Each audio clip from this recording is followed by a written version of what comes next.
Hello everyone, this is doctor Ranjana from global institute for IAS. तो आज है बेटा Indian Express that is of 8th and 9th of सितंबर और आज की जो है वीडियो स्टार्ट करते हैं। और इसमें बेटा सबसे पहले आपने जो याद रखना है वो है हमारा that is in hockey Asia cup. तो इसके अंदर आप याद रखो इंडिया ने इसको जो है इस बार जीता है।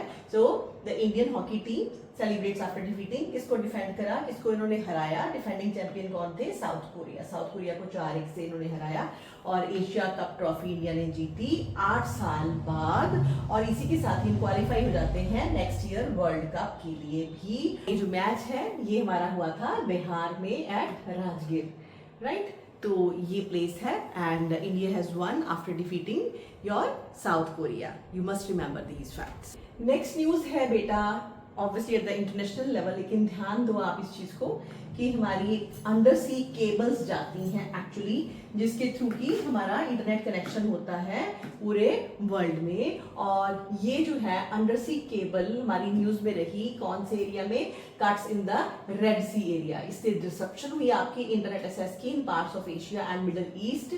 और जो है there has been a concern about this cable being targeted in Red Sea. जो है ये किसने की? बाय येमेन्स हाउती रिबेल्स, और which the rebels describe as an effort to pressurize Israel to end its war on Hamas in Gaza Strip. But the Houthis have denied attacking the lines in the past. कि पहले हमने नहीं किया but इस बार definitely जो है ये attack उनकी तरफ से किया गया है। Now Microsoft announced via a status website that the Mid East may experience increased latency due to undersea fiber cuts in the Red Sea. तो लेटेंसी पीरियड आपका टाइम पीरियड जो है जिसमें कि आप इंफॉर्मेशन असेस करते हो वो डेफिनेटली इसी वजह से है इंक्रीज जो है वो हो गया है थोड़ी देर के लिए, बिकॉज अभी आपकी रेड सी के पास जो हमारी केबल जाती है अंडरनीथ उसको कट कर दिया गया है बाय हाउथीज, राइट? नेक्स्ट हमारी एक यंग पर्सनालिटी जो है वो न्यूज में है international level. A teenager who died of leukaemia in 2006 became the first Catholic saint of the millennial generation on Sunday. तो ये मिलेनियल जनरेशन के आपके पहले सेंट हैं और इनको पोप लियो जो हमारे नए अपॉइंटेड जो है वो पोप हैं। They have attended by estimated 70,000 young worshippers from dozens of countries. Now this is Carlo Acutis, a British born Italian boy है लेकिन हु डाइड एज 15। और इतना इनका दिमाग तेज था कि has learn computer code to build websites to spread his faith and his story has drawn wide attention from Catholic youth and he is now at the same level of Mother Teresa and Francis of Assisi. तो यही बात आपके लिए बहुत बहुत important है, name of the person, why he is in news और कौन से कंट्री को ये बिलोंग करते हैं। तो वेरी वेरी इंपॉर्टेंट न्यूज और ये है आपका इंटरनेशनल लेवल पे that is in the area of science and technology. तो घोस्ट बैट ये किसका नाम है? ये एक ड्रोन का नाम है। किसने डेवलप किया? ऑस्ट्रेलिया ने। तो ये आपको डेफिनेटली ऐसी चीजें ध्यान में रखनी चाहिए कि कौन सा कंट्री है, कौन सी नई टेक्नोलॉजी है जो कि डेवलप की गई है। तो the two Onyx colored aircraft took off within a minute of each other, disappearing over expanses of red desert strip with low जो है आपकी shrubberies. No human was either plane as they carved a path through the boundless desert. पूरे desert में उड़ के चले गए and this is a part of pre-programmed mission. और इसमें the pilot was on the ground 100 miles away because ये drone है, obviously unmanned है। तो the aircraft कौन से हैं? MQ-28A और Ghost bats, 38-foot long military drones that function as a robot wingman of sorts। कहाँ पे? Australia. So Australia is invested heavily to develop and produce the so-called collaborative combat aircrafts which will help the country defend its shores at a time when military threats are encroaching। तो ये Australia के द्वारा बनाया गया आपका drone है and Australia has invested about $650 million so far in a partnership with Boeing to develop the drones which will be the first to be designed and manufactured in Australia in over half a century. It's a tidal shift for the close American ally which after decades of relying on US for its military equipment is trying to jumpstart its defense। तो अपना खुद का defence system जो है वो शुरू कर चुके हैं basically. And in Beijing this week China showcase 7 loyal wingman type drones signaling that it too was investing heavily in unmanned system। तो उसमें एक नया नाम जुड़ गया है ऑस्ट्रेलिया का, जो कि बहुत अच्छे से इसके अंदर जो है इस फील्ड के अंदर काम कर रहा है, राइट। और इसके साथ ही then we are seeing the biggest conventional arm race since World War Two. तो ये एक बुरी खबर है। वर्ल्ड वॉर टू के बाद एक तरह से जैसे कि हमारी वर्ल्ड वॉर टू हुआ ही इसी वजह से था। वर्ल्ड वॉर टू के बाद अब वो कन्वेंशनल रेस आर्म्स की स्टार्ट हुई है, जबकि ये सारी चीज़ों की वजह से ही आपकी वर्ल्ड वॉर वन और वर्ल्ड वॉर टू ही थी। तो वर्ल्ड वॉर टू के बाद अब ये फर्स्ट टाइम है कि इस तरह से हमारे पास वेपन्स बनाने में हमें एक रेस जो है वो डिफरेंट कंट्रीज के अंदर नजर आ रही है। So this is all which is relevant for us. ये इंफॉर्मेशन आपने लर्न करनी है। नेक्स्ट न्यूज है जीएसटी को लेके। बेटा ये आपकी मेंस के लिए इंपॉर्टेंट रहेगी कि अभी जीएसटी 2.0 में भी कौन कौन से इश्यूज जो हैं वो लोग फेस कर रहे हैं। The broad two slab rate structure of 5% and 18% in the new GST regime may have addressed the invested duty structure across a wide range of products, but the removal of 12% slab has created significant gap between certain input tax at 18% and final product tax at 5%, raising concern. अब जो खरीद रहे हैं, right, जो भी आपकी कोई भी यूनिट है, फैक्ट्री है, अगर वो सामान को खरीद रही है बेसिकली 18% के ऊपर और जब उसको बेच रही है तो उसको 5% जीएसटी बेचना है, तो ये गैप कैसे कवर होगा, तो कैसे उसको जो है वो अपना रिटर्न मिलेगा, ये बहुत बड़ी प्रॉब्लम है। Now while the industry has found relief in large section of the value chain, items such as bicycle, tractor, fertilizer, some type of textile continue to face inverted duty structure as raw material and input face higher tax than output. Input पे tax ज्यादा है, output पे tax कम है, तो किस तरह से वो मैनेज करेंगे, तो किस तरह से उनको जो है वो उनका रिटर्न मिल पाएगा, राइट। सो ये बहुत बड़ी प्रॉब्लम होने वाली है। Now for instance, steel continues to attract 18% GST while final products like bicycle जो है e-bicycle 5%. Similarly, while the government work towards removing the inverted duty structure anomalies, ये anomalies कम करने के लिए बेसिकली ही जो है वो कम किया गया है बेसिस स्लैब्स को, लेकिन in most sector specially agriculture related items such as tractor and fertilisers there are still some input for tractors which are in 18%, लेकिन कुछ इनपुट ट्रैक्टर्स की ऐसी हैं जिसमें कि उनको खुद को 18% देना पड़ता है जो आपके प्रोड्यूसर हैं जो बना रहे हैं, right. So an IDS under GST regime जो आपकी इन्वर्टेड ड्यूटी स्ट्रक्चर है occurs when the tax rate on input exceeds the tax rate on the final output. Input पे टैक्स ज्यादा दे रहे हो आउटपुट के कंपैरिजन में, so this discrepancy leads to an accumulation of unutilised जो आपको इनपुट टैक्स क्रेडिट जो है, जो आपकी फर्म्स हैं उनको जो उनका इनपुट टैक्स क्रेडिट मिलता था वो अब कैसे मिल पाएगा, बिकॉज 18% उन्हें पहले दिया है, अब वो जो बेच रहे हैं उसको सिर्फ 5% ही मिल रहा है, तो इसमें ये दिक्कत आ रही है। सो as business pay more tax on their input than they collect on their output. Notably the long pending correction of inverted duty structure has been carried out for textile and fertiliser sector. GST cuts जो है were announced for the man-made textile sector with man-made fibers seeing the tax rate being cut to 5% from 18% and man-made yarn to 5% from 12%, but inversion in tax structure continue for few items such as input required for polyester fiber and textile machinery. So a textile industry executive said that IDS has been addressed in about 80% of the textile value chain, but minor inversion exists due to wide differences between your input items placed under जो है वो 18%, जो 18% वाली आपकी जो है structure है इसमें अब जो है वो क्या करें, उसको किस तरह से सेटल डाउन करें, कैसे जो है उनको इसमें इनपुट टैक्स जो है वो क्रेडिट मिलेगा। Now two major emerging areas are raw material for polyester fiber, textile machinery, ये दो मेन एरिया है जहाँ पे प्रॉब्लम आ रही है, एंड द मशीनरी यूजर जो है industry comes at 18% and the producer at 5%। So इसमें सबसे बड़ी दिक्कत है, ये चीज आप जो है प्री में भी पूछी जा सकती है या अदरवाइज मेंस में जब आपको लिखना आएगा तब बेसिकली जो है आप इस पॉइंट को डिस्कस कर सकते हो। पंजाब में फ्लड्स को लेके इंडियन एक्सप्रेस में एक न्यूज आई है जहां पे कि थोड़ा सा इस बात के लिए बताया गया है कि फ्लड्स का रीजन क्या हो सकता है। Now one flood water tour through Gurdaspur, Pathankot, Amritsar, last one, submerging villages and breaching embankment. Most eyes turn to big player that is Bhakra Nangal and Pong Dam managed by Bhakra Beas Management Board. आपने बार बार ये term सुनी भी होगी, BBMB, Bhakra Beas Management Board. But this time it wasn't the Satluj or Beas. इस बार सतलुज और ब्यास की वजह से उतनी प्रॉब्लम नहीं, that unleashed the greatest fury. It was the Ravi.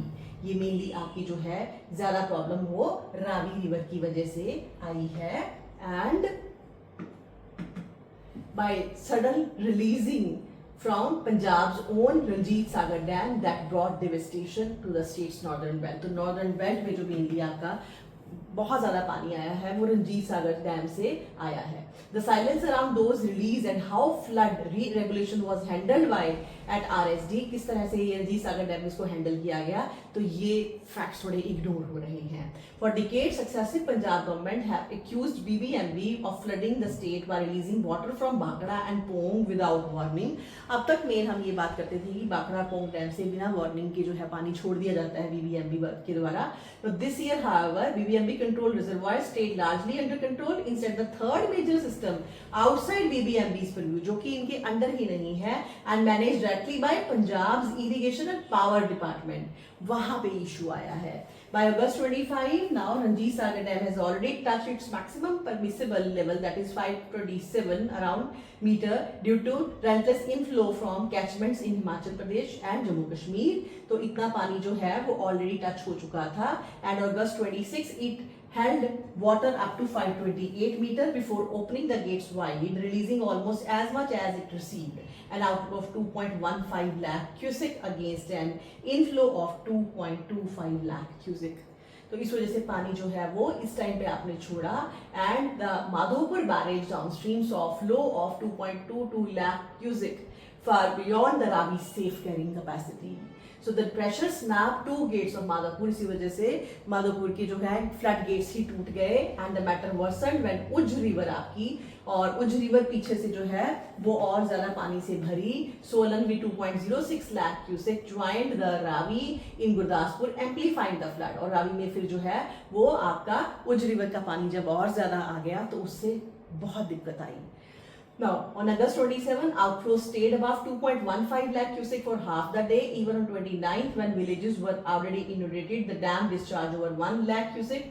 So by August 31st, the inflow down जो है 22,000 cusic. आपका Ranjit Sagar dam was still releasing 42,000 cusic. तो बहुत ज़्यादा जो है आपको पानी रंजीत सागर डैम से छोड़ना पड़ा. तो पहले इस बात का ध्यान क्यों नहीं रखा गया? Official admitted that storage had been kept high in the day before the peak inflow. Peak inflow से पहले ही आपका storage भरा हुआ था. So when extraordinary rain filled the reservoir suddenly, there was no choice but to release large volume quickly. So the surge damaged floodgates and devastated basically your farmland, और जिसकी वजह से हम इतनी ज्यादा flooding जो है वो देख रहे हैं. Now BBMB official points to a sharp contrast, जबकि BBMB officials क्या बोल रहे हैं? At Pong, even when inflow peaked to 2.52 lakh cusic on August, outflow was capped to 85,000, with storage maintained up to 4 feet above the permissible limit of 1390 feet per day. So Beas embankment held firm despite historic inflow of 11.70 cubic meter, the highest ever. So at Bhakra, the reservoir never touched its maximum level, and Satluj stayed within its carrying limit, bearing minor जो है आपके erosions. तो उन्होंने कहा कि हम काफी हद तक भाखड़ा और सतलुज के जो है लेवल्स को कंट्रोल कर पाए हैं. And we handle the unprecedented water very carefully with the consent of all the states including Punjab. So इस तरह की थोड़ी सी स्टडी है जो कि मेंस में आपको लिखने में काम आ सकती है. क्वेश्चंस डेफिनेटली मेंस में हमें आएंगे ही. तो ये रेफरेंस विद लाइक आप थोड़ा सा न्यूज़पेपर का रेफरेंस देके ये कुछ पॉइंट्स जो है वो लिख सकते हो. नेक्स्ट न्यूज जो है वो एजुकेशन सिस्टम के साथ रिलेटेड है. चाहे ये बेसिकली आंध्र प्रदेश की न्यूज़ है, लेकिन बेटा फिर भी इस पे जो टेक्नोलॉजी की बात की जा रही है उस पे आपको ध्यान देना होगा. Now an evaluation study by researchers including Nobel laureate and economist Michael Kremer has found that आपका पर्सनलाइज्ड लर्निंग सॉफ्टवेयर, इस पे ध्यान दो, personalised learning software used in Andhra Pradesh government school led to doubling of their learning rate. तो वो बहुत ज्यादा betterment मिली है बच्चों की परफॉर्मेंस में. और ये कॉन्सेप्ट है आपकी PAL, personalised adaptive learning.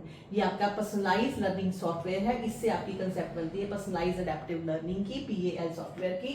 And now used to on tablets across over 1200 schools in the state, determining students' learning level and provides learning material and assessment like question accordingly by tailoring instructions to each student's learning level. जितना भी जिस level तक कोई भी बच्चा जो है वो पहुंच चुका है वो अपनी पर्सनलाइज कर सकता है खुद की इवन जो है टेस्टिंग पार्ट को भी कि कितना वो टेस्ट देने के लिए तैयार है, कहाँ पे और कब. So it is meant to address differences in learning level and abilities within a class. So Andhra Pradesh government has partnered it with किसके साथ है? दैट इज योर कॉन्वी, इसका नाम आपने याद रखना है, ConveGenius AI and AI powered adaptive learning solution platform to introduce this CGPAL in 2019 for the student classes 6 to 9 तक जो है इसको किया गया।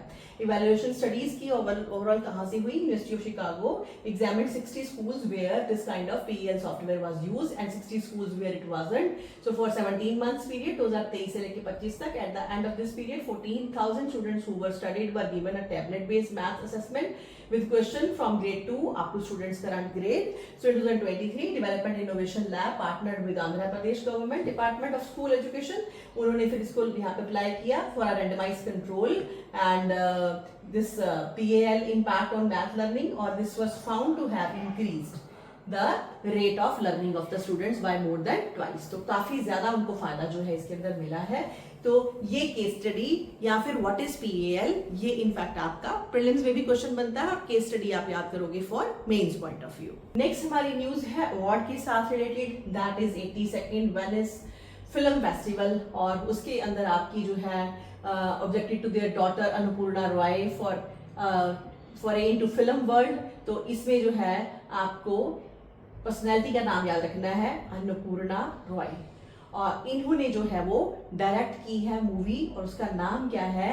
सॉन्ग्स ऑफ फॉरगॉटन ट्री, और इस मूवी के लिए इनको मिला है वेनिस फिल्म फेस्टिवल के अंदर अवार्ड। तो ये आपने ध्यान में रखना है, राइट। और सिंस देन ये फर्स्ट टाइम किसी इंडियन को मिला है, फर्स्ट टाइम किसी ऐसे इंडियन डायरेक्टर को मिला है, और she is from West Bengal, इसी वजह से वेस्ट बंगाल की CM ने भी जो है इनको बधाई दी है। बस इतनी सी बात आप जो याद रखोगे। नेक्स्ट हमारी जो न्यूज है, this is regarding science and technology. Now deep in Earth's past an icy landscape became a सी cape as the ice melted and the ocean rose off what is now the northern United States. So पहले सब यहाँ पे बर्फ ही थी, धीमे धीमे पिघल के यहाँ पे पानी जो है उसमें कन्वर्ट हुई और फिर हमारे जो है यहाँ पे हमें कॉन्टिनेंट्स दिखे।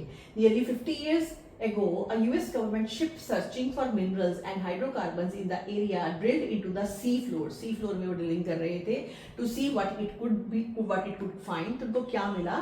Of all things, drops to drink under the briny deep fresh water. तो इवन इनको जो है सी फ्लोर के नीचे फ्रेश वाटर की साइंस मिले, and this summer a first of its kind global research expedition followed up on that surprise drilling for fresh water under salt water of Cape Cod Expedition 501. इसका नाम आपने याद रखना है, Cape Cod Expedition का। और उन्होंने एक्सट्रैक्ट किया thousands of samples from what is now thought to be a massive hidden aquifer stretching from New Jersey as far north as Maine. तो इतना बड़ा एरिया जहाँ पे कि आपको जो है वो अंडरग्राउंड फ्रेश वाटर मिल रहा है, and it's just one of many deposits of secret fresh water known to exist in shallow salt water around the world that might someday be tapped to slake the planet's intensifying thirst. तो वैसे भी पानी हम खत्म कर चुके हैं, तो आगे चल के भी शायद हमें अंडरनीथ ओशन से ही फ्रेश वाटर लेना पड़ेगा। This is about your study, और इसमें कौन सा एरिया है ये आपने ध्यान में रखना है, बस that is it, right. Next हमारी जो न्यूज है, this is relating to economy. Now nearly a fifth of the world's chip designers are in India. Fifth of, with almost all major design companies having research centers in the country. Amazon's biggest back office in the world is in Hyderabad, while nearly 20% of Goldman Sachs staff are in Bengaluru and Hyderabad. And while these क्या बोलते हैं हम GCC मतलब Global Capability Centers already represent close to 40% of India's services exports, making them its biggest export category after IT services.